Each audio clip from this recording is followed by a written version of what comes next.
Hi mga kachambre! For today's vlog, ngayon papasok nga pala ako. Guys, kung napapansin nyo, may kutsara naman pero hindi ko ginagamit. Kasi sanay ako magkamay. Pagkatapos ko nga kumain, naligo na ako. Nagbihe. At pala, inayusan na ako ni mama. At syempre, nag-lotion si Chambe. Syempre, para maputi tayo mga kachambe, no? And guys, habang nga nag-lotion ako, pinapanood ko ang vlog ko. And guys, panoorin nyo na rin, ha? Habang nga nag-lotion ako dyan, tinawag na ako ng isang kaibigan ko. Kasi sabay kami papasok ng school palagi. Habang nga dumadaan kami sa patwalk, nag-chismisan kaming dalawa. Embelan! Password, fast forward, nakarating na pala kami sa school. Password, oy! Never mind na nga ng mga bed. Naglalakad na pala kami papuntang room ko. At saka, isang hakbang, andyan na kami sa room ko.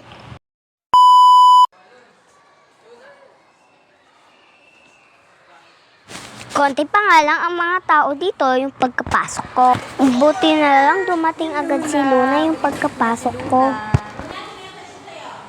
Mabag ko!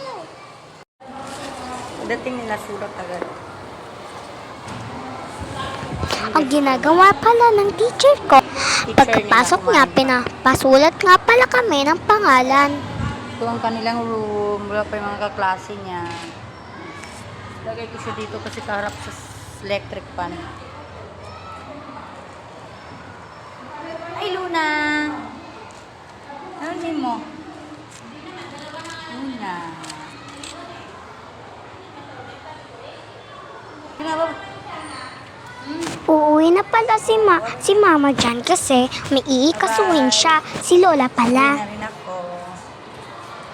Sinandyan ang teacher niya.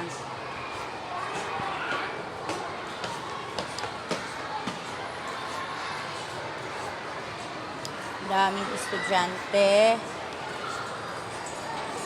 Mamaya sundo. Mga 5 o'clock ang sundo uwian nila. At ayun na nga, susunduin na pala ako ni mama mga 5 p.m. Sa ating kachambe. May practice sila ngayon kaya hanggang alas 6 kami. Dapat 5 lang ang uwi nila kaso may practice sila sa sayaw. Kasama yung kachambe natin sa sayaw kaya hanggang 6 sila. Dapat 5 lang. Nang nakapunta na nga si mama sa school, kasali na naman tayo sa sayaw kasi bida tayo. Sana all. Kaya nga nagpa-practice na kami sa court kasi sasayaw kami. Mga chambe natin. Alam niyo naman, mahilig si Chambe sumali sa mga event. Kaya guys, galingan natin. Kasi nakita na niya ako. Ayan siya. Tignan niyo si Kachambe, nagpapakit pa kasi nakita niya si mama, oh. Ang saya na po niya kasi nakita na niya ako. Inspired na siya. Yan yung teacher na. Ito nga pala ang nagtuturo sa amin. Ang ganda-ganda niya at ang galing-galing niya pa. Wow, sana all. Char lang.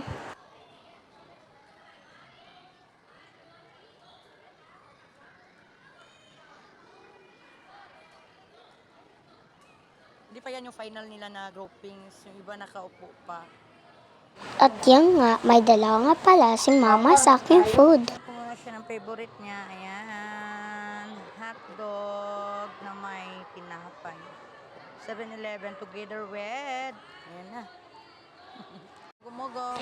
Alam niyang sigurong gutom na ako at pagod. Buti na lang binili ni mama mga favorite ko.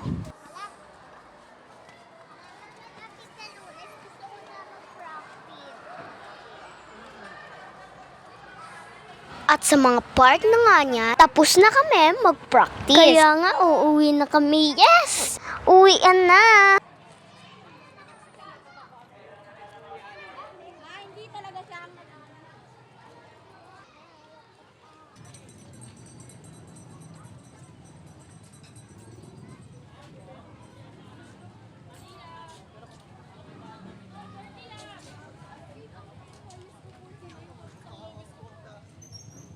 Thank you ulit kay mama kasi binigyan na naman ako ng kwek-kwek. Kaya busog na naman si Chambe. Grabe talaga, no?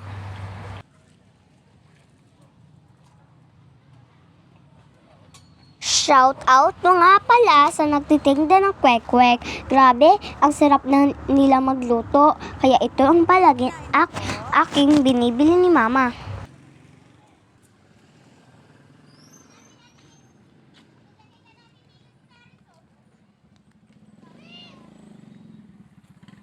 Ayan nga, lakad-lakad muna, papuntang bahay kasi medyo masakit na yung paa ni Chambe. Yun lang guys, thank you for watching!